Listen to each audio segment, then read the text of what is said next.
Well, colleagues, welcome to a conversation that I've been looking forward to for a number of months. A bit of context. About 9 months ago in my life, I realized that I was just low in energy, just kind of stuck in a rut in a variety of ways. And so I started to read about a particular area that I thought might be at least part of the problem. And this was the area of my alcohol consumption. So I was not a person, never have been a person that thought that drinking is bad. I'm still not that person today, but I am a person who can tell you from experimenting with putting a pause on alcohol for the past 9 months or so and counting, it's taught me a lot of interesting things. Interesting things about what my relationship with alcohol was and about just deeper stuff in terms of my own clarity, sense of purpose, idea of a good time. So I've learned a lot about this and I've read some different books about it. They were really important in my journey. And one of those books was called This Naked Mind. And then all of a sudden, a few months into this journey, I heard from my friend, Mr. Tim Knapp, who you're about to meet. And Tim told me that he had seen through Goodreads, his wife had seen on my Goodreads that I was reading this book, This Naked Mind, and he dove into it. And I won't tell you any more of his story except I'll just share that Tim and I have been friends since my wife Crystal and I, before we had children. We lived in New York City for a year, and that's where we met the Knapp family. So I'm super excited today to have a long form conversation with my friend Tim, who is just going to help us to think about this whole topic of experimenting with, without alcohol, what types of things we can learn from this type of experimentation. So, Tim, welcome, sir. Good to see you. Yeah, thanks, Dave. It's good to be here. Absolute pleasure. So, let you kind of introduce yourself to the teachers who are watching this interview. Give us some of your background. All right, I will do that. I am an old teacher, just for starters. That's a part of my background. I taught in school for 15 years. Uh, Man, I spent a half a day in a junior high and half a day in a high school my entire 15 years. That was a trip, but a lot of fun stuff. I loved teaching. It's the one label that I feel that still fits me. Uh, I think it has been my calling throughout. I've done a number of different things, started some businesses. I've worked with the homeless, in New York, and the addicted, uh, the incarcerated. I've done a number of different things, but I still, at heart, I feel like I'm a teacher. So that said, I'm a small town guy. I actually grew up in Oklahoma, believe it or not, as you well know, but I'm a small town guy. I actually graduated in a class of 18. That's not very Okay. big, So just in you case. were top 20 in your class. That's an accomplishment. Yeah. So, yeah, not a big class, but grew up small town, very sports oriented family. My dad was head coach of the basketball team in our small town, which sports were huge for us. Baseball and basketball is all that my school played. And we excelled. I mean, we were good. But that's what I did growing up. I mean, there was nothing but playing ball. I mean, that's how it was. My dad was super accomplished, and he drove everyone to be very, very good at what they did. As a result, we were state champions multiple times in basketball. We actually were in baseball as well. So to say that I grew up in a performance culture is Mm. an understatement. My dad was very strict, drew the line, pushed me hard, etc. So that's how I grew up. Yeah. So here we are. We're having this conversation just about this theme of alcohol in our lives. So Yeah. now go back and tell us a little bit of just kind of your drinking history, your relationship with alcohol, how it sort of ebbed and flowed in Well, your. I said I had a very strict dad, so alcohol was out, man. He didn't do that. All right, that was not a part of my family, my raising, my upbringing. There was no alcohol. I had some distant family members that did so, but they were looked down on by my family. That's for sure. So drinking was not a part of that. I didn't violate that much, in high school. I sneaked away a few times. I think when I was about 13, my first drinking experience was making some raisin chalk. They called it chalk by the locals. It's stuff Never that you mix up tasted that. raisins and yeast, and you put it in a gallon jar, leave it for about 3 months, and voila, you've got something that's it's like wine, but a lot worse. Yeah, that sounds pretty. That's yeah. So I made this stuff under my house. I crawled in the crawl space and set it up. And about 3 months later, I found it when my mom and dad were gone. And boom, that was my first drinking experience. Not a great one. No. As with a lot of things, that didn't deter me. I went on to experiment a little more and so on. I went to college, got out from under the iron fist and the reign of my dad and mom, mainly my dad, but I began to experiment there, as a lot of college newbies will do. But I was an experimenter, absolutely. I tried everything, and it didn't matter if it went well or not. Tried it a few times. So my drinking began there. We're going to talk a little bit more about the alcohol use disorder spectrum. I got a jump start on it because of my binge drinking and the amount of alcohol intake in college. I was a scholarship athlete playing baseball there. So I was there for baseball and partying. I actually majored in wildlife, believe it or not. And I took that major very literally. So to say I majored in wildlife was an understatement. I did it. I did it. But anyway, I had fun, man. That's what college was about, playing ball and having fun. And so, real forward, 10 years, 7, 8 years after graduation, I finally got married. I jumped into church. I had no church experience growing up. Very moralistic raising, not legalistic. All right. Very different. But with the swing into the conservative church scene, I swung toward the conservative. No drinking, no anything. But that lasted a while until later on began to utilize a bit of wine, a few beers here and there, special occasions, getting away. Wife and I would go hang out together, get a little time off, time away, and have a bottle of wine or two. If you reel forward in my married life, that jumps us to my wife and I made a move to New York City. Up to that time, drinking was just, here and there, special occasions, just for fun. Not much, just when we got away and the kids weren't around and had nothing special to do. I think just like a lot of people, casually drank and no big deal. Moved to New York City, where we met. And I began very early on, crazy way. I ended up working with the homeless and addicted and incarcerated, people coming out of incarceration. And right away, I began dealing with a lot of pain. I began dealing with a lot of people whose lives were off the rails, had been. And believe it or not, when you're dealing with a lot of pain, just like in school, you bring your students' pain home with you. It doesn't go away when the bell rings. Right. So, I think that, I never used it as an excuse, but I found myself isolating, spending more time just getting away to contemplate and think on the things that I was dealing with throughout the day. Found myself drinking more and more every evening. At work in New York City, I found myself walking across the island of Manhattan as I was heading home, stopping off to have a few beers, et cetera. One thing led to another. I found myself doing it on a day-to-day basis. Yeah. So that's kind of where the drinking began for me. Not a big deal in Yeah. my mind. Wasn't at Yeah. all. So Yeah, and I think that this is a story that it's a progression that certainly resonates with me. And to fast forward up to the point where we both started to experiment with the pause in alcohol. right. It wasn't what I've heard you describe as a bottoming out type of experience where you've lost the house, the wife, the kids, the dog, where the court's ordering you No. to do something because there's been some crime. But it just was this point of noticing like, wow, this has become quite a feature of my life. Not like a outlier, but this is kind of the norm. Yeah.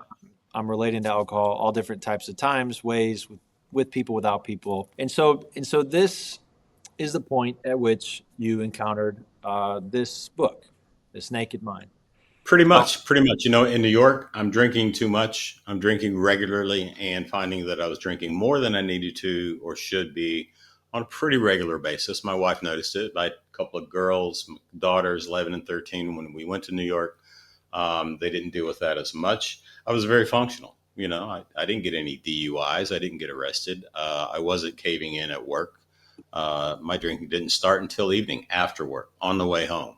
that sort of thing. I walked to and from work, so having a few beers on the way home wasn't a problem. But yeah, it wasn't a big deal to me, though I was drinking again quite a bit more, on and on until the point at which we left New York. We decided to get out of there, came to Nashville, Tennessee, and I began working with the incarcerated. So more vicarious trauma. And I began, because of the demographic that I was working with, what began to happen was, as you know, working with guys that are coming out of incarceration or still locked up, which I was doing, going into the jail 2 or 3 times a day. What happened was I began losing some of my clients. Some of these guys that I was building a relationship with, I was losing them. And when I say losing, I mean to death. These guys, they would come out, pick up, again, overdose. Some were murdered, some mostly, overdose, but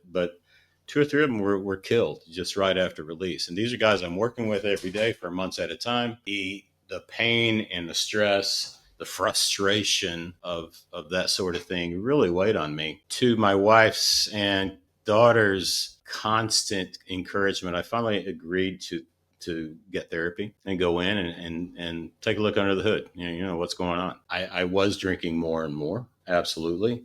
But I discovered that, there's some stuff that I've got in my childhood, some stuff in my past that also was causing me to medicate. I didn't really realize that or admit it. And then I began drinking more and more with the work that I'm doing, the stress that I'm under, etc. And here we are in Nashville, and I see that you picked up this book and read it, This Naked Mind. And at the time, it's not that I thought I had a major problem. It's not that I thought I was an alcoholic, but I clearly was drinking too much, based on the fact that if you'd have said, and my wife did every now and then, hey, when's the last time you didn't drink anything? I was like, it's been a while.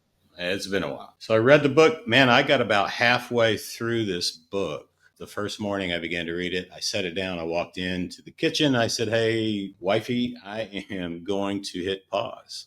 I'm going to hit pause. And she said, what are you talking about? I said, I really need to just step back for a little bit. I'm pause the drinking. She said, great with me. And that's kind of where that started. The next day I read the other half of the book, and I was absolutely certain, based on the information that I gleaned from that book and the thinking that began, etc., I wanted to push back, and push back from the table or from the bar, so to speak, and stop Yeah. drinking. Okay. So now let's drill in a little bit on Yeah, this book, because you're a super well-read guy. I mean, your whole family, this is one of the things that we always connect on is what are you reading, and sure. all over the place, lots of different things. So what are kind of some of the basic aspects of this book, This Naked Mind, that kind of gave you this thought, like, because I mean, another thing about you that's, if it's not obvious to anybody, like, you're not the kind of guy who's going to be like shamed into doing something. You're not going to respond well if a book just says like drinking bad, you can't drink, you need to stop. So it's obviously not that. So what is it? No, I mean, I'm not that guy. I've always prided myself in my autonomy is important to me. Yeah. I don't like status quo. I don't like being told what to do. I don't knuckle under and just say, oh, okay, yeah, you notice a problem, I'm good with that. I'll step back. That's not me. My attitude has been so often, I'm a grown ass man. I'll make my own decisions. Don't Right. force me, pressure me, coerce me into anything. But I will say this. I was a person who prided myself in being open. I was open to new information, open to new ideas. I just have not become the type person who has set my mind on what's right, on what I'm going to do, and and won't listen. And so that being an important thing to me, when I saw, I'll read that. I mean, I ordered it.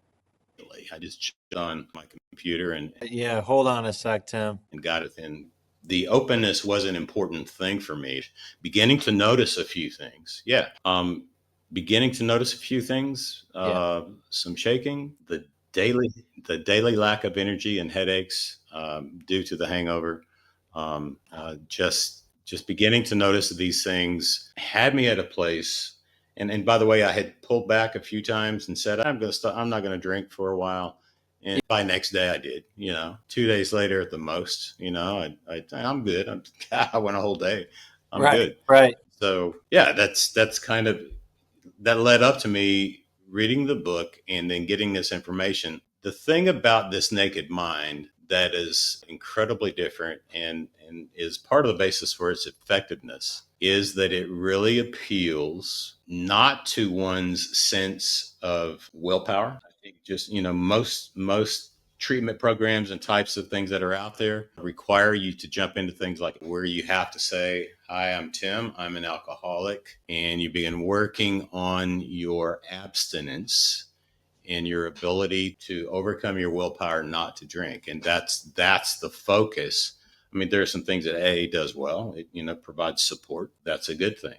But this naked mind dove into how the mind works, how the human brain works, how alcohol works, and the effect of alcohol on the body, how belief systems are built, how, what we base so many of our belief systems on, the culture that is so accepts alcohol, etc. I mean, there's a lot more that I can talk to about, and hopefully Yeah. we'll get to some of that. Yeah, yeah. I mean, one of the things that just looking through our notes for this talk and looking back through the book that I think is really interesting is this kind of relates to what you're talking about, like the beliefs that we can bring in to Sure. developing, let's just say, a suboptimal relationship with alcohol. Yes. Suboptimal being, when I started pausing, I just noticed that I lacked a lot of that vigor, joy that I remember that I used to have. And so one of these the mindset ideas, like the core tenets of this naked mind, Yeah. is we desire purpose, and achievements will give us a little bit of a sense of purpose for maybe a little bit, but like they don't ultimately fulfill us from Absolutely. inside of us. Yeah. Yeah, and the piece there is that these coping behaviors, such as, I have all this baggage from teaching, Right. Right. which, I mean, you're dead on the money, and you remember those 15 years well, because yeah, Absolutely. I'm thinking right now. I mean, I'm in my classroom before leaving for the day, and like there's students that their story is hanging on me right now. Yeah. So one thing that one point that she makes in the book is, the coping behaviors actually rob us of this long-term joy Yeah. and purpose over time. So like, how does alcohol do that? How does like an Well, unhealthy reliance on alcohol take away your joy? it's really fairly simple how it happens. You mentioned purpose. That is one of our most, if not the most basic intrinsic human desire. It's purpose. We all want it. We want to have it. We want to achieve it. We want to find it. But it's not about personal achievements, accomplishments, and that sort of thing. I think if we'll stop and think about it, external achievements, they're fleeting.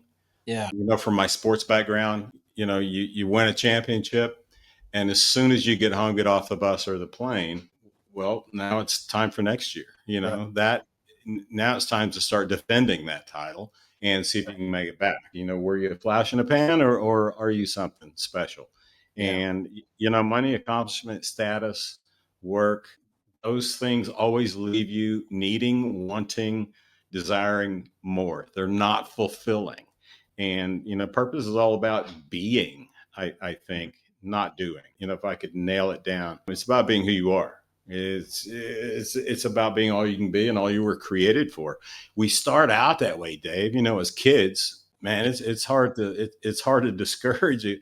Man, kids come out happy. They're ready to go. Life is all excitement and joy and fun, and we love life as kids, except that we start experiencing pain and trauma, disappointments, frustrations.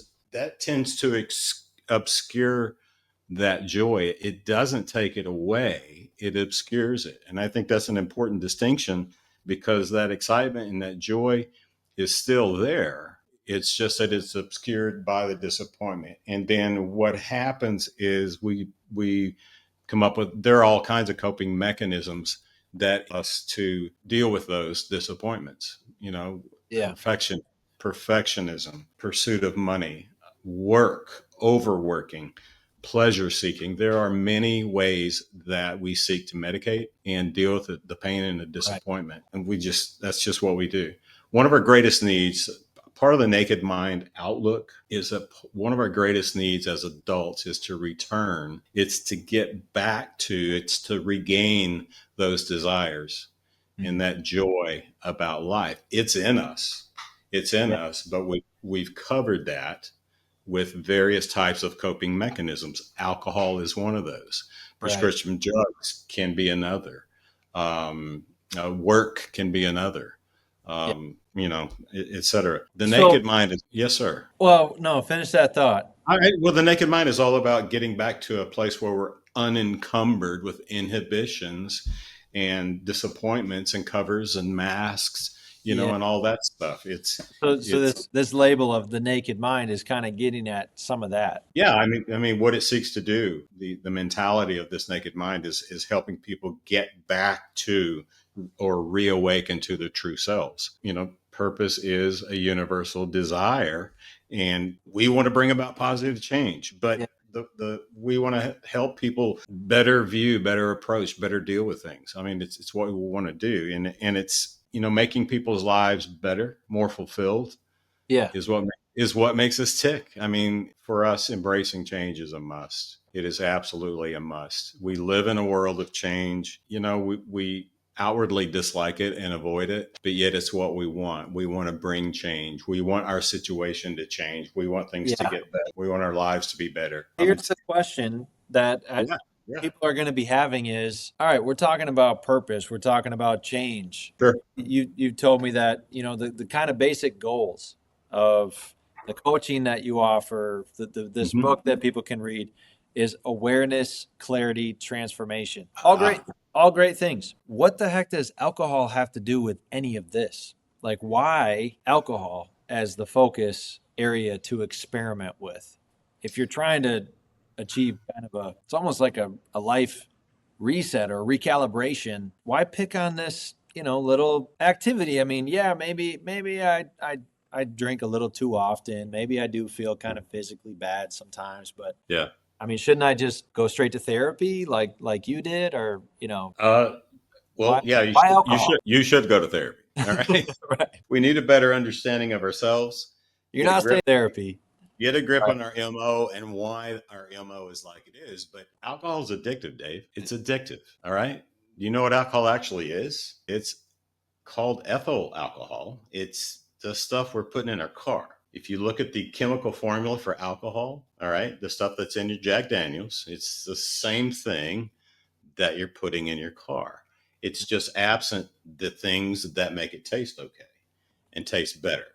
All right, and make it tolerable for our palate. I don't know if you do or not. I remember the first time I sipped some alcohol, it made me shudder. I mean, that raisin crap that I made made me shudder. All right, I believe you. that was nasty, but I pressed on. I pressed on through, and I made it work.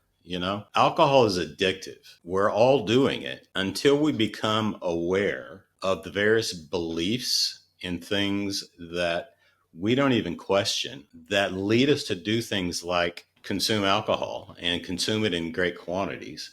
If we truly believe that it relieves our stress, if we truly believe that it makes me more fun, if we truly believe that it makes me better in places that I want to be better, whether that's relationships, whether that's in the bedroom, et cetera, if I really believe those things, then I'll press on and continue my intake. And because it is addictive, it not only sneaks up on us, it takes away our judgment and creates a desire for another. And so why pick on alcohol?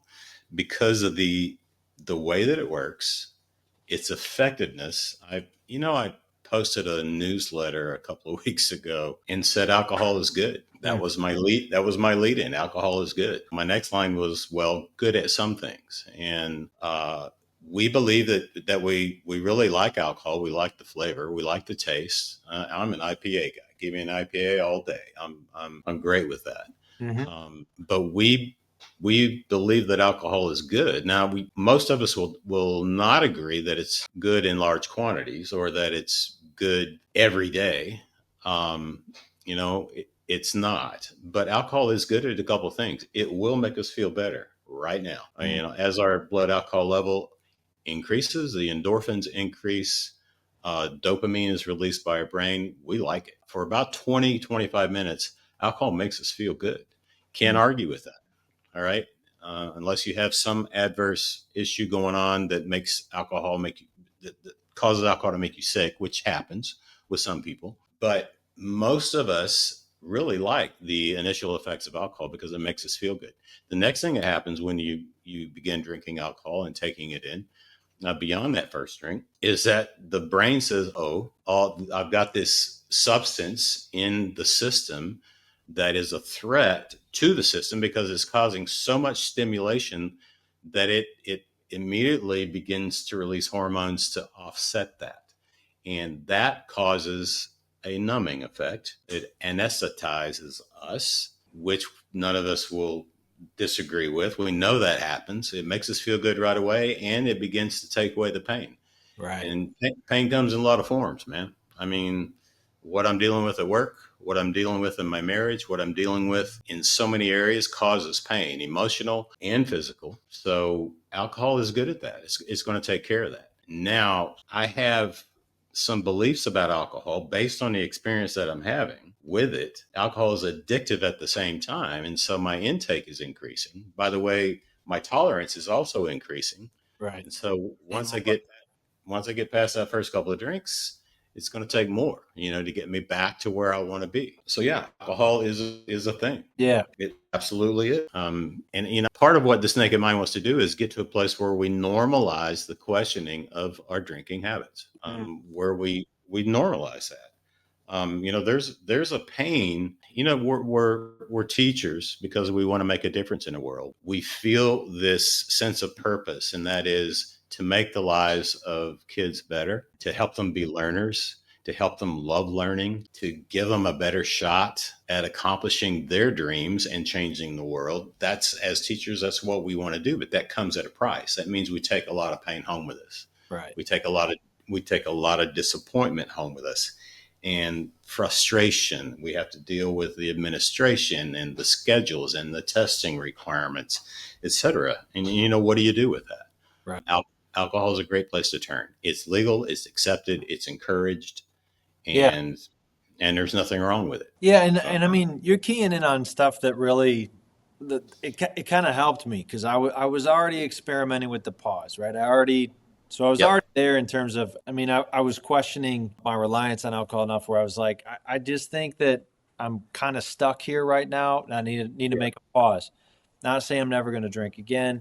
Not even saying for how long it's going to be. That was Right. what was different for me too. Is it was less like I'm going to do this for this amount of time, and it was more like I'm just going to really dig in here and try to figure this out. Which is why I turned to reading because I didn't even know where to go to help figure it out. But one thing that is argued in the book is that yes, there's this like physically addictive nature of this substance, which Yes. is similar, to this cup of coffee that I'm drinking, right? Like there's a Sure. lot of substances that just we build tolerance to. They give us a certain effect, and that effect dwindles unless we increase the amount. So, um, Yes. but then I thought what was super cool, and you kind of just touched on this, is how our beliefs come in, Yeah. and they can make the habit that much harder, right? Absolutely.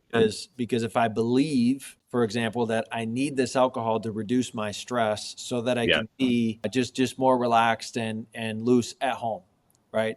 So Yeah. I in fact need to have a beer at the pub with my teacher buddies Right. because that's like the socially acceptable thing to do. And if I don't do that, then I'm like going to kind of ruin the environment. I need at the staff gathering to have a beer or two so that I can like be fun and outgoing, or at the family gathering, right? Like with my in-laws, I have to drink. Otherwise I'm not going to be as fun, not going to be as engaging. Or I can at least just survive it. Right. I Yeah. can get. Yeah. Right. I can Right. get through. So I just think that that's a really powerful part of the book, is how it takes, like, yeah, we're looking at the substance, the qualities of the substance, and how those can lead to problems. But Yeah. we're also looking at the belief level, like our relationship with alcohol. And, you brought up this whole idea of questioning the relationship as really kind of like a goal of the book. The book isn't saying I want a nation filled with, teetotalers. And your tagline on your website kind of has a lot in it. Control is the goal. Control is the goal. So, what do Correct. you mean by control is the goal? Because when hear your story, I don't hear someone who's out of control. You're not describing, drinking a fifth whiskey every night and blacking out and wandering the streets naked. Right. That's Right. not what you're telling me. It sounds like you were still functioning when you started to engage with these things. So, like, control is the goal. What do you mean by this? So yeah, that's a great question, Dave. Is the goal, and I don't want that to be taken wrongly. It's not just about. I'm not just about controlling alcohol. Control is a goal. That's what I'm going to help you do. As a coach, I want to get people to a place where alcohol becomes small and irrelevant. In other Mhm. words, you can take it or leave it. Yeah. You know, I'm not planning this evening and where and when I'm going to stop by and pick up that six pack or grab that bottle so that because I'm out, I'm not making that plan, thinking ahead. It's not affecting my life, my plans, my day, etc. Oof, that's Um, that's a good you know, that's a I, good one you just hit on. The whole like I'm thinking during my day about when I'm gonna get that relief. Yeah, That's man, I'm sorry. I remember in New York getting off work, walking out of my last session, my last client, whose story was incredibly traumatic. All right. I remember walking out of those sessions, headed home, and starting to feel good right now because yeah, I know I'm stopping off on Amsterdam, going in that dive bar because I'm going to have it's happy hour, and I'm going to have a couple IPAs, and I remember beginning to feel better at that point. And I remember here in Nashville where you got to drive to those places, I remember saying, "Hey, I need to go pick up some things for dinner. Right? What do you need?" "Oh, I'll go get some chicken." Absolutely. right, And I also want four 22-ounce Voodoo Ranger IPAs because I right, love those. And that will right. be my opportunity to pick those up. So I was thinking ahead, making plans, etc. And what I want to do and what I'm looking at doing and what this naked mind did with me is it moved me to a place where I am now. And that is I haven't made a statement. I'm no PSA, dude. No PSA. I'm Right. no public service announcement that I'm quitting alcohol. That's a commitment that kind of scares me Yeah. because I kind of like my alcohol. You know, And it I takes don't away your autonomy. I don't want yeah I don't want to go on a record by saying I'm quitting Right. because that kind of scares me. On the other hand, it's what I want to do because I understand the effects of it and how it affects me. I also understand how much better I feel since I haven't been doing that. And it's not that I want you to just be able to control alcohol. All of the beliefs and the perspectives, which are based on the conclusions and the experiences that you've had, that you've drawn and built certain perspectives about alcohol, about your life, about how you deal with issues, frustrations, and disappointments. So many of those beliefs are built on perspectives that really aren't based on reality. They're Mm. really not. To borrow a bit from something that I think that you've dealt with really well, I try to woodenize with my clients a bit. So you've drawn some conclusions based on some situations where you tried something, you put some minimal effort into something, and it didn't go that well, right? And so you have a very negative view of something, and you formed a belief around that view. We do that. We have so many issues like that in our past Right. where we didn't apply good effort, right? Right. What do you call it? The doom Yeah. loop? We have Yeah. Right. I poor assume I and but like that's invisible to me, right? I just think, oh, I put in effort, it didn't work. So that just means I can't be successful. but part of what we want to do is uncover the beliefs that we build on the basis of those poor effort Right. inputs Yeah. and get to a place where we begin to learn in a different way where we deconstruct and Right. rewire some of those beliefs. Yeah. And again, I say on my site, control is a goal. Really, the goal is that you control your life. We Right. need to get in control of our life. And for many of us, we feel like that's gotten a little bit out of control, Yeah. and we want to get back to that place. We want to apply good effort built on wisdom that are strategic, Yeah. that produce for us good results, and it's all about learning to think better. It really is. I Yeah. mean, our thinking has some work to be done. And in the area of beliefs, we absolutely, can make a big difference there. Yeah, Um, I think you're hitting on something that a lot of teachers can relate to, and it's this. So we teach subjects that, especially the older the kids get, the harder it is to say, like, yeah, you're all going to need, like with my world history students. It's hard sure. for me to argue. You're really going to need to understand the Middle Ages, how they looked in different places on the world. That's going to be super useful in your life. It starts to be hard to make that argument, but the thing is that it's possible to learn a lot about how to build a flourishing life when you're studying something that's much smaller than how to like just live well. Something like world history or something like algebra 2. John Wooden was teaching basketball, but Yep. what players said decades later is, I just learned about life, how to live a good life. So I think that this alcohol thing, it kind of has something similar, or at least it's been for me, that by deciding to just pause, observe, dig into some of these beliefs that I had that were leading to my dependence on alcohol, just notice in my body what happened. I ended up, and I'm still at a place where I'm saying, yep, never again will I take a drink. But I love what you're saying about we're trying to make this small and irrelevant, because by making alcohol small and irrelevant, whether you go back to drinking after a 30-day experiment, which is kind of where we're heading, is to Sure. to take a 30-day experiment, 30-day experimental pause. So the goal is not that you then decide that you never drink again, but the goal is just that through this experiment, you can actually learn a lot about yourself, a lot about the types of patterns that are in your life that maybe aren't adding vitality and joy. Right. This could be an area where you're going to realize, like, yeah, alcohol is really robbing me of a lot of joy. Or it could be an area where you're like, no, it's actually my job, and the conditions of my job right now are just not great. So maybe that's going to be something that you'll take away, or maybe it's going to be relational observations. Yeah. We have specific alcohol beliefs. If we drink, I mean, we've got specific alcohol beliefs. We touched on it, a time or two here or there. Drinking makes me happy. It's fun. It makes the game better. It reduces stress and anxiety. It helps me fit in. I'm a livelier person. Part of what we're talking about doing and rewiring some of our belief systems is really taking a look at that. Does drinking really make me happy?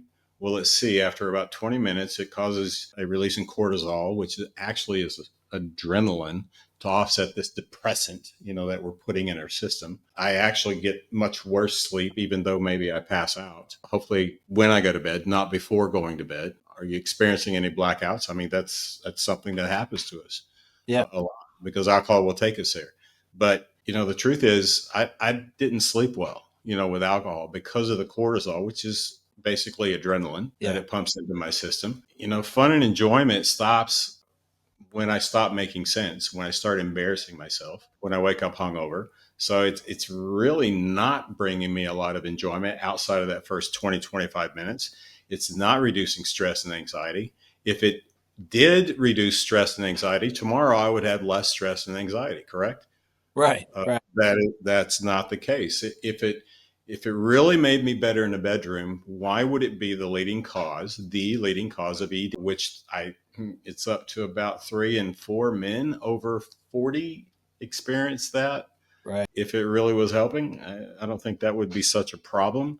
It's not helping with my relationship. I feel like it does, makes me able to talk better and do those things, but it's not. Man, where we want to get to is a place where we're willing to be open. Right. Forget being honest right now. Just be open. Do you want to get to a better place? Do you want to see improvement in your life? Do you want to feel better? Do you want to wake up feeling better? Do you want your relationships to be more meaningful and better? If you want those things, all right. I'm not saying then quit drinking alcohol. I'm saying, well, then let's talk. Let's look at being experimental to the point that we're curious to know, do I have a drinking issue? Yeah, If I do, I want to know. I, you're right. I want to do. I want to do something about it. I would like to have some assurance that I'm not headed to a place that I don't want to go. Yeah, If that's where I'm headed, help me find out, Dave. I mean, I want to know. I would like to take where I'm headed and change that. And so part of what we're talking about is being experimental. By the way, that's part of pressing pause. It's part of pressing pause. A lot of people, honestly, and I'm going to tell a lot of people, you need to take it easy on yourself and stop trying to stop drinking. Mm, The reason is every time that's a pass or fail, right. right? It's a pass or fail. Every time I fail to stop drinking, in other words, I have another, man, we typically punish ourselves Right. big time. You got one voice saying, "What is wrong with you? What are you doing? You know that you want to stop that." Your other voice is saying, "What's wrong with having another beer? Right. That's not a problem." So we've got this dissonance in our heads, Yeah. agreement that gets pretty loud.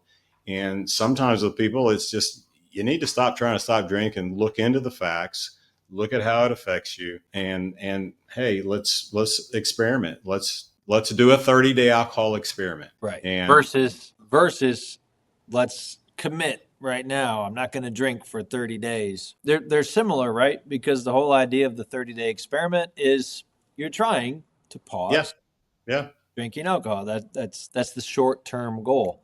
right. We question whether we want to quit drinking. We question whether we can stop drinking. Right. I'm a little bit afraid of commitment to something that I'm not certain is going to work, Right. but I am open. And Yeah. so if you'll give me something that'll help me to understand better where I'm headed and where I am, then I'm all about that. And so part of doing a 30-day alcohol experiment is taking a month of time and go without drinking. Go without drinking. I For many of us right now who are listening to this and we're a little bit bothered and we're a little bit affected by this conversation, Right. that seems like a big challenge, and it is a big challenge. But here's the thing: it's going to give us opportunity to learn something about ourselves. Right. And part of what I'm going to do with people that I do with clients is I'm like, hey, we don't talk about relapse. We don't talk about failures. We don't even talk about setbacks. Whatever went into the reason that you went ahead and had another drink when you said, I don't want to anymore, I want to stop that.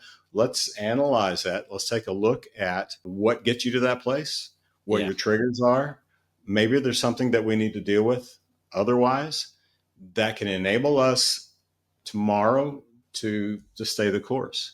Yeah. And I think that relapse and setbacks and failures, all of those are data points. Those are opportunities for us to learn something about ourselves, and that's what this is about. You guys are teachers, right? We're all teachers listening in. I consider myself a teacher. What I value most in my students is their desire to learn and Yeah. that they love learning, right? I Yeah. mean, that's where I want to get my students to. If I get them there, man, they're going to take off. Right. Right. Why would I not want to be that person myself? Yeah. I want to be. I love to learn. Show me something new. Give me a good book to read. And I don't read a lot of books. I think I'm fairly well read, but Yeah. show me a book I'm interested in or that can teach me something, man, I'll read it. I'm all about that. But the situation for many of us is stubbornness, and we push back, and we're a little bit afraid. And I understand fear, but what I do want is good change. Yeah. And I think what most of us want is to see things get better for us, and to stop and do an experiment to find out where you are and how are you doing may be just the opportunity that you need. Yeah, because one potential outcome of a 30-day experimental pause is it's no problem. Sure. Didn't Sure. didn't think about drinking, didn't miss it. That's a potential outcome, but that's great information to have, right? Because It then is. you listen to something like this and you're like, yeah, this is really important what they're talking about. Everyone should be able to kind of know, like, how hard would that be? Another outcome is that there are moments, at least some, where I really, really miss it. I really struggle. I remember early in my experiment with Yeah. pausing, I can remember end of the school year going to the pub, which was a tradition for years, to to just put back a few and kind of just Sure. process the year, celebrate the year. I remember Yep. sitting there drinking my sodas and being pretty miserable, like not enjoying, not drinking. And this was like, 4 or 5 months in. Yeah. But I tell you what, that just gave me so much to kind of think about, process. Um, also since I couldn't like just make that go away through, drinking, because I kind of remained convinced that like this was an important thing for me to try and learn from. Yeah. That just kind of lingered with me through the summer. And but by the end of the summer, it was super interesting being in social situations where most people were drinking, and all of a Yeah. sudden noticing like, man, it doesn't bug me as much. Like I'm not feeling how I felt that first time, kind of that first social environment where everyone was drinking. I'm not missing it as much. And that was a huge sense of kind of aliveness and autonomy that I had to just realize like there's not something in Dave Stewart where he just has to do what everyone else is doing Yeah. in order to enjoy himself, have a good time, engage in conversation. Right. And did I need to stick with my experiment to come to that realization? I think that I did. I think that it because how else would I get that data, right? Yeah. How else would Yeah. I get that information that actually, Dave, it is possible for you. All right, you can drink today if you want to, like go ahead. But it's actually possible for you to be in a social situation and enjoy yourself without doing so. I'm immensely grateful for that lesson, but it took a long time to get that lesson. I had to kind of hang in there with the experiment. Yeah. Go ahead. Part of our fear of commitment is that we don't want to tie ourselves to something that we're not completely all in with Yeah, yet. right. The beauty of the experiment is that for me was that I found out, oh, I am experiencing cravings. Yeah, I do have certain routines that trigger my subconscious, which affects my conscious mind, which makes me want to make that move again and go back to get that beer or to get that drink. Staying with that experiment, realizing that the cravings I can overcome cravings. They last 3 or 4 minutes intensely and then they tend to go away. But realizing those things about myself enabled me to stay the course and realize, oh, I do want to get a handle on this. I do want complete control of yeah, my life and I want control of this substance. And I see that it has a bit of control on me. yeah. And that was an important thing for me to figure out and learn. I was talking with a friend not long ago, and I said, "Hey, man, if we're talking about this issue, experimenting," and I said, "Hey, if I offered you $5,000 to never eat pizza again, would you do it? Would you take it?" He said, "Man, I like pizza, but hell yeah, pay me." And I said, "Okay, all right. Well, let me take that a bit further. What if I offered you 10,000 to not drink again?" And dude, the look on his face was like, "Oh That's just man, mean. how about 20?" I don't really think it would have been different if I'd have said 20,000. Right. It's just it's a if it's really a challenge for us, if it's really a challenge for us, just from afar. I mean, just glancing at this idea of not drinking for just a stretch, just Yeah. for a stretch of time. If that's a real challenge, it's time to dig in. You know, really take a hard look, and that's what This Naked Mind helped me to do. And I Right. recommend that book to anyone that'll order it. Just get it, no Yeah. risk. I mean, it's going to help you with so many other things besides drinking. It's good.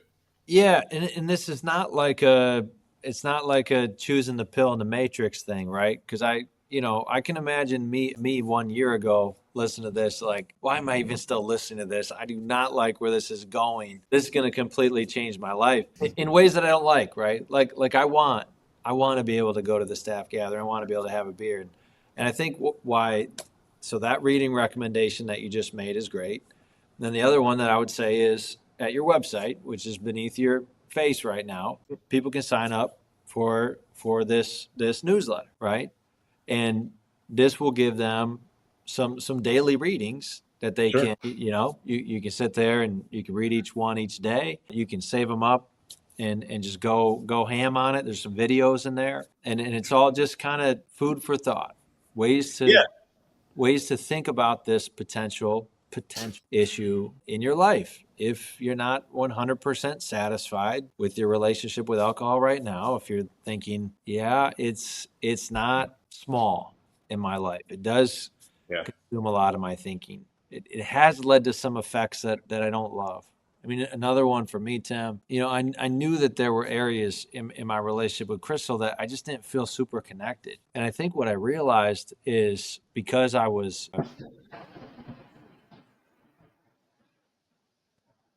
It was lightning. That was lightning. that was lightning. I was gonna say Woo! you mentioned there was power washing happening. I'm like, wow, they just hit the window directly. That's Um, close.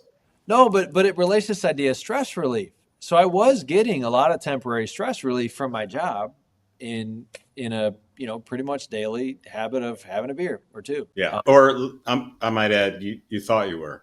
You Right. definitely thought you But the were. thing is that once I was experimenting with this pause, now all of a sudden I still had the stress, I still had the heaviness, and so you can only bottle that up for so long until you just kind of have to talk to somebody, Yeah.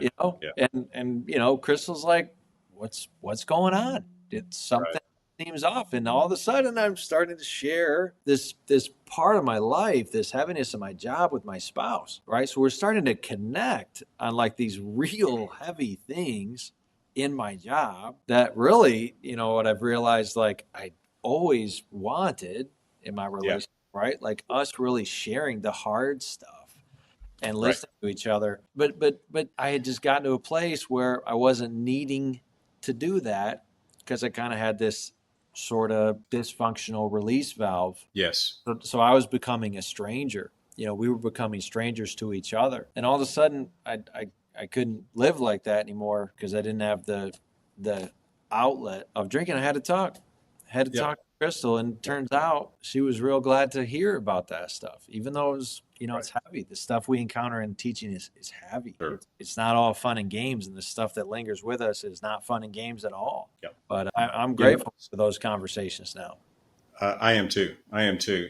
One thing that I'm going to always go through with my clients, and I think it's a really important part of the process, and actually it initiates the process for me coaching wise with any client that I deal with. And that's what I call alive goals. Yeah, I want to talk about this.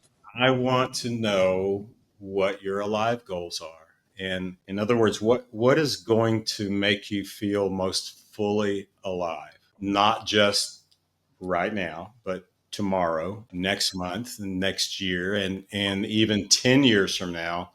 What are your alive goals? And it's not about what you want to do, and it's not about what you want to stop doing. A guy with a major drinking issue might come in and say, I just want to stop drinking. And I'm saying, no, no, no, no, no. That's not what I'm talking about. Right. I'm not here to help you stop drinking. I'm here because I want to know what's going to make you feel most fully alive. In Mm. other words, how is it that you want to feel about alcohol? How is it that you want to feel about the change from being dependent upon it or from desiring it constantly to not desiring it? How do you most want to feel about your work and how you're dealing with your work? How do you most want to feel moving forward? I think the alive goal to state that, to decide what it is, to figure it out, and then to constantly come back to it is just incredibly important. And keep in mind, these aren't behavioral goals, not what you want to stop doing or start doing, but how you want to feel. Yeah, emotion. Remember, what we're doing is emotion based.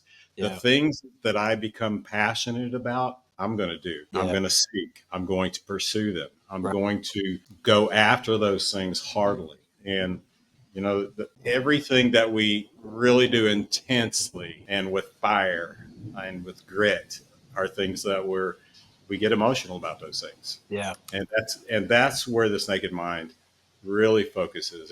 It's on the emotion.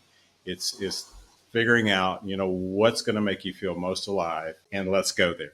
let's yeah, let's go. At the end of the day, what I'm doing with the coaching and this naked mind material and methodology is just it's rekindling joy. yeah, It's helping you build a life that you never want to escape from. yeah, And that's I'm going to feel most alive in a life that I like, yeah, that I'm enjoying, and that I don't want to change. I want it to go like this and to get better. And yeah. so that's what being alive is all about. Yeah, and I think that this is so important because at the time that we're filming this, it's late September 2024. So Yep. on social media, the Sober October is a thing. Sober curiosity. I've read articles about how this is like a growing trend in the Sure. United States. And so whether people are watching this right when it comes out or in the future, what we're basically talking towards, and we mentioned it, is this idea of a 30-day experimental pause. Sure. Okay. But I think what's so important And I mean, my book, These Six Things, it starts with this too, is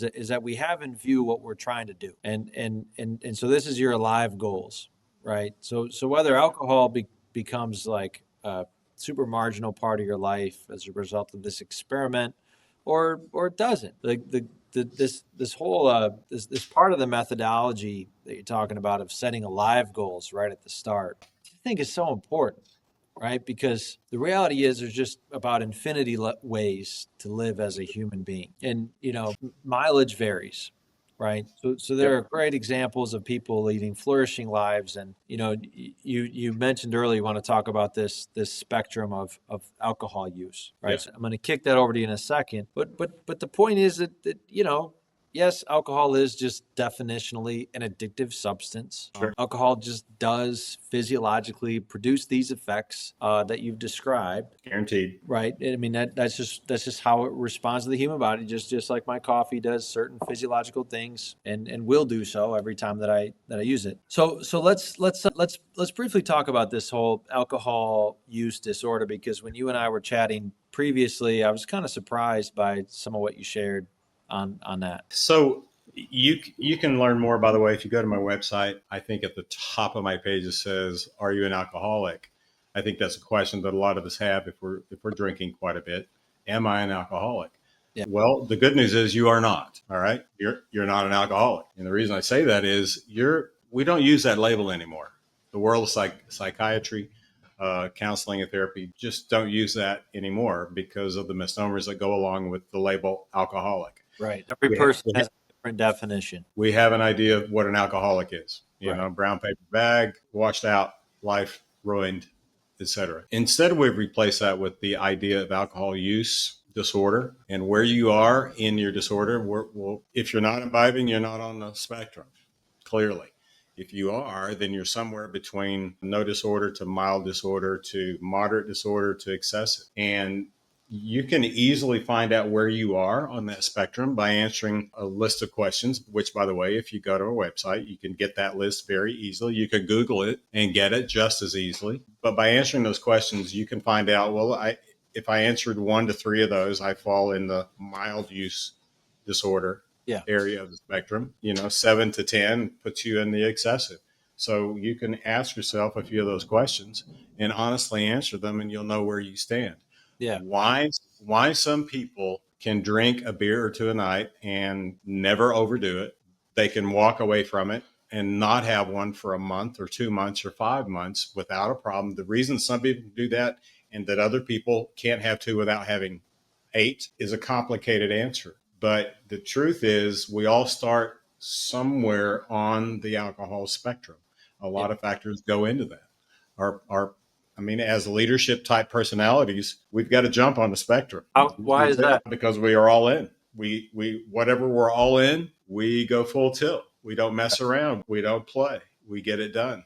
And if drinking falls, on that list of things that I do, and I'm an all in type guy, type 1, type A, yeah, then I can make a pretty good drinker. I can go at it hard. I'm a very performance based, accomplish based person, and so alcohol just becomes another thing that I do well. But you can go there and get questions answered on that. But what is going to be most important, I think, as you look at that list, is just being curious. All right, here's where I fall. Here's where I'm not. But I can see here by the answers that I looked at that list, being a highly functional person with a very meaningful job, feeling a lot of purpose in what I was doing, helping people through addiction issues, coming out of jail situations, even homeless situations, and really helping people turn a corner and making a huge difference in the world. I really think I was and still do. But even as a person doing all of that with no DUIs, without day drinking, without being a person that had really bottomed out, I answered 9 or 10 of those questions. Yes. Yeah. 9 or 10, Dave. There's only 10 or 11 on the list. I forget. I think it's 11. And just to be clear, this is not a questionnaire created by This Naked Mind, or this is like the medical questionnaire for determining alcohol use disorder. Indeed. And, Indeed. and with all those feathers in your cap, The questionnaire, it's not really, there's not much gray in it. There's not any gray in it. I mean, Yes or no, right? they're very simple. They're very simple. Yeah. Um, simple, simple questions. I'm not going to go into them. You can look at Yeah. the list. Go to Yeah. my Yeah. website. Get it. But Um, that's a good, that's maybe something that a very, scientifically minded person could use if they are considering this 30-day pause that we're about to talk about. yeah, and Um, you don't have to be scientific to be curious either, Dave. that's right. Do you want to know or not? Right. If you just want to turn your head, I did that for a long time. I'm Yeah. fine. I'm fine. Stop talking to me about it. I Yeah. even was By the way, defensive. that's not like, we're not saying that that's even morally bad. Like, No, there were probably a number of years where the thought popped into my head. I wonder if this is problematic. I wonder if this is yeah, getting me to the life that I desire. If this is making me right. feel more alive. Really popped into my head for years. Me too. Me too. But Absolutely. I remember doing one of those questionnaires too, and even still, probably a couple years where I could answer too many of those yes to be comfortable. But it was just like it was a lot of those beliefs. It was like, but I have such a stressful job, like you don't understand. Right. But I really Right. love this. I love the pub culture and all these beers and stuff. Like how am I supposed to be social? Like I'm an anxious person. So it just took a long time before I got curious about the possibility that maybe actually I could learn a lot. So Yeah. let's kind of close with this idea of the 30-day pause. What So do you think is the groundwork for success there for someone to have a good? the groundwork for success is that you're willing to try it. Okay. I mean, you're going to gain. I guarantee you're going to gain. This 30-day experiment is not about not drinking. It's about what you learn about yourself. Yeah. All right. Yeah. Again, it's not about not drinking. That's not what we're trying to accomplish here. I do want you to learn everything possible that you can about yourself. And that starts with being curious. That starts with diving in and taking a look at my relapses and my failures and my setbacks as being points of information, Yeah. data points, if you will, that help me to learn more about myself. I need to learn my MO and Right. why it's this. And the more I learn about that, the more effective I'm going to be, the more I'm going to move toward living the life that I don't want to escape from. And the 30-day experiment, just doing it by yourself, I'm going to stop drinking for 30 days. That's a challenge. Ooh, that's a challenge. All right. I could not have done that, Mm. you know, before the pause. No way. But here's the thing. With this 30-day experiment, the author of This Naked Mind has put together a video series that I strongly recommend, because every day for these 30 days that you're going to take this break, you're going to get videos. And they're videos about the nature of alcohol, about the nature of drinking, thinking, etc. They are 4 to 7 minute videos that just reinforce why you're doing what you're doing, because you're wanting to learn more about yourself. You're wanting to get to a place where you are in control and not alcohol. The 30-day experiment gets you 30 days of videos. There are 2 a day, at least half of those days. So you're looking at 45 to 50 videos that are super incredible and informational and just very well done. And Yeah. so each day you take 5, 7 minutes, watch a video. It reinforces your thinking, helps you to think about things clearly, and it helps you through the experiment. And And this can all be signed up for at your website. go to the site. It's free. There's no charge. Yep. If you want, I tell people that I deal with, not just as a coach, but with addiction guys that coming out of incarceration, et cetera. I tell them constantly that getting help, and more importantly, asking for help, is one of the greatest signs of wisdom and maturity that you can have. Just saying, hey, help me see this, help me to understand this, help me to get a handle on this. That is just a mark of incredible maturity and wisdom that you show when you do that. And so go to the site, sign up, you'll get the 30 days of videos. If you want help during that month, shoot me a call. You're going to be on my site. You'll be able to do that. I'll coach you through it. We'll meet once a week and have conversations and discussions about what comes up for you. If you go through the experiment and find that a lot of things come up and you didn't have help, well, then give me a call, Yeah. and then we'll work through that. So And as someone that has benefited from my friendship with Tim and watched, I mean, when I first met you, Tim, you had no experience working with the people that you now work with all the time, people in super hard situations. So just through my life with Tim, which is, yeah, now 15, 16 years since we met, I can just say, if when he says like, yeah, go ahead, go on the website, reach out. If you're at all compelled to do that, I'd encourage you to do so. There was something else that I wanted. Oh, here's what I wanted to say, Tim. I okay. remember being challenged or encouraged at various points before I finally did to just try a pause. Yep. And what my mind would always do is look at the calendar, and I would say, Got nope, this coming up. there's Thanksgiving. Yep, can't. There's Christmas gathering. So I started mine right before Christmas gatherings with in-laws. Yeah. Not the best time. You can tell that I was real curious by then because it was right before all those, and that's typically like I want to celebrate, I want to have a good time. So if anyone's having a hold up there, looking at their calendar over the next month, what encouragement would you give them? So you said something there really important. I want to celebrate and have a good time. Right, right, yeah, Well, let's exactly. celebrate and have a good time. Right, Does having a good time have to mean you got a beer in your hand? Does it have to mean that you're altered mentally? right. No, it doesn't mean that. We know Yeah. that. So And by the if your mind's going there, that might be exactly the thing that you want to do to learn, right? Like absolutely, if this is where your absolutely. head is going, like, oh shoot, I can't go to But that event. I hey, gotta wait till after. as two guys that have pressed pause, we can attest to the fact that life is still pretty fun. Oh, A good time is still a good time. I have found that I can go hang out with my buddies that I used to go have beers with, and they kind of admire me. I'm like, dude, I'm all right. No, no, I'm good. well, I'm like more into it now, like, Yes, and I never yes, believed, I mean, that took so long in my experiment, but like now I'm just like, I just want to be with you guys. Like, yeah, yeah. and you do you. I'm honestly enjoying things more. I really am. Yeah. I'm not saying things that I regret. I'm not being tongue tied at times when I want to be articulate.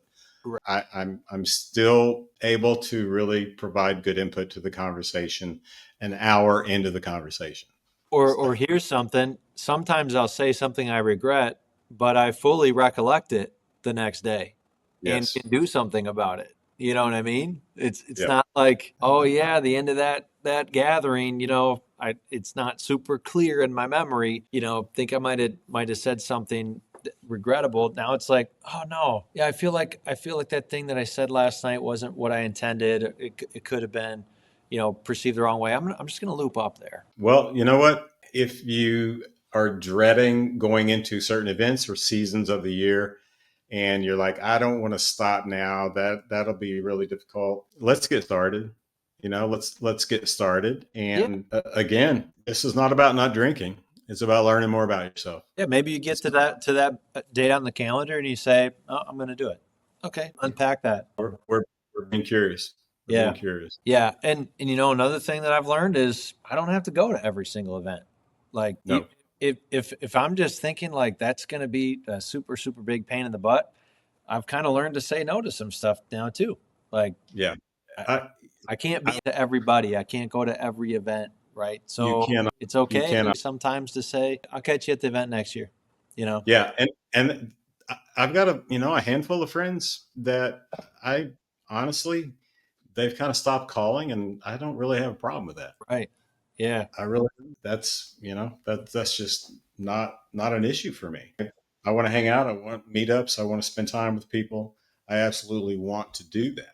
Yeah. So that's just not a problem if they stop calling. Okay. And if I go into this holiday season, and which 30 days, by the way, does not get us to the holidays. Right. Yeah. If you if I'm you short. if you start at the time that we're viewing, you're gonna be before the holidays. So now's Fine. the time if you're worried about that. Yeah. Yeah. So one more thing, Dave, I want to say, if you stayed with this video this long, you're probably considering some things, thinking about some things.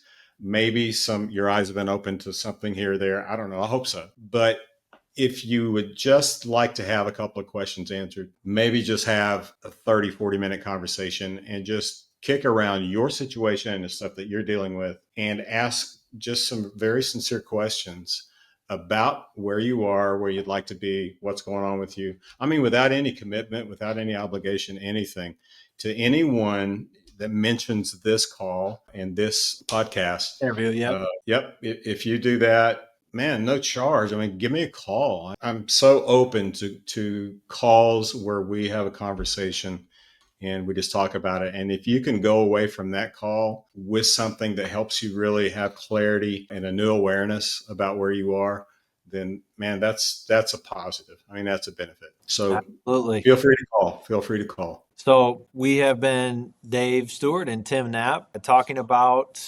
a really focused area of life that through experimenting with, through being curious about, we've found that awareness, clarity, and transformation have increased. It's been a useful experiment. So thank you so much, Tim, for the time. Yeah. People still on the recording, thank you for the time, and we hope that the conversation has been helpful. You can find Tim at timknappcoaching.com.